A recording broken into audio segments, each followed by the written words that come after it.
ಬೆಂಗಳೂರು ನಗರದಲ್ಲಿ ವೀಲಿಂಗ್ ಮಾಡುವ ಪುಂಡರ ಹುಚ್ಚಾಟ ಹೆಚ್ಚಾಗ್ಬಿಟ್ಟಿದೆ, ಮಿತಿ ಮೀರ್ಬಿಟ್ಟಿದೆ. ರಾಜಾಜಿನಗರದ ರಾಜ್ಕುಮಾರ್ ರಸ್ತೆಯಲ್ಲಿ ಕೂಡ ಪುಂಡರು ವೀಲಿಂಗ್ ಮಾಡಿ ಹುಚ್ಚಾಟವಾಡಿದ್ದಾರೆ.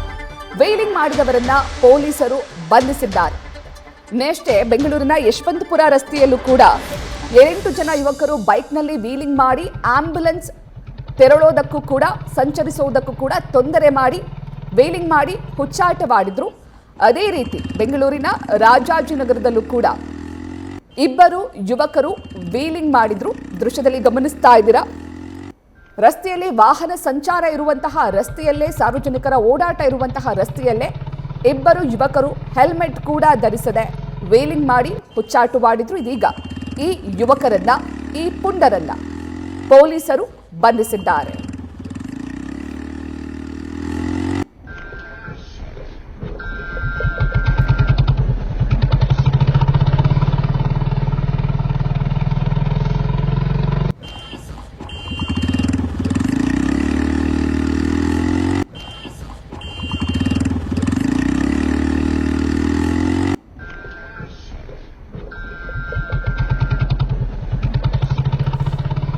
ನೀವೀಗ 2 ದೃಶ್ಯಗಳನ್ನ ಗಮನಿಸ್ತಿದ್ದೀರಾ.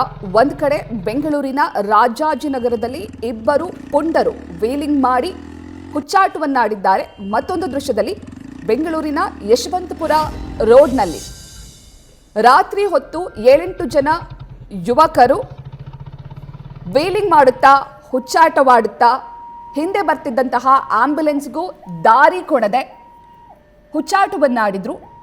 ಇದೀಗ ವೀಲಿಂಗ್ ಮಾಡಿದಂತಹ ರಾಜಾಜಿನಗರದ ರಾಜ್ಕುಮಾರ್ ರಸ್ತೆಯಲ್ಲಿ ವೀಲಿಂಗ್ ಮಾಡಿದಂತಹ 2 ಪುಂಡರನ್ನ ಅರೆಸ್ಟ್ ಮಾಡಲಾಗಿದೆ. ಬೆಂಗಳೂರಿನಲ್ಲಿ ದಿನೇ ದಿನೇ ಈ ವೀಲಿಂಗ್ ಮಾಡುವಂತಹ ಪುಂಡರ ಹುಚ್ಚಾಟಗಳು ಮಿತಿ ಮೀರ್ಬಿಟ್ಟಿದೆ. ಪೊಲೀಸರಿಗೂ ತಲೆ ಕೆಡಿಸ್ಕೊಳ್ಳದೆ, ಕಾನೂನಿನ ಭಯವೂ ಇಲ್ಲದೆ ತಮಗಿಷ್ಟ ಬಂದ ರೀತಿ ವೀಲಿಂಗ್ ಮಾಡಿ ಹುಚ್ಚಾಟವಾಡ್ತಿದ್ದಾರೆ. ಹಾಗಾಗಿ ಆದಷ್ಟು ಬೇಗ ಈ ವೀಲಿಂಗ್ ಮಾಡುವ ಪುಂಡರಿಗೆ ಕಡಿವಾಣ ಹಾಕಬೇಕು ಅಂತ ಸಾರ್ವಜನಿಕರು ಆಗ್ರಹಿಸುತ್ತಿದ್ದಾರೆ.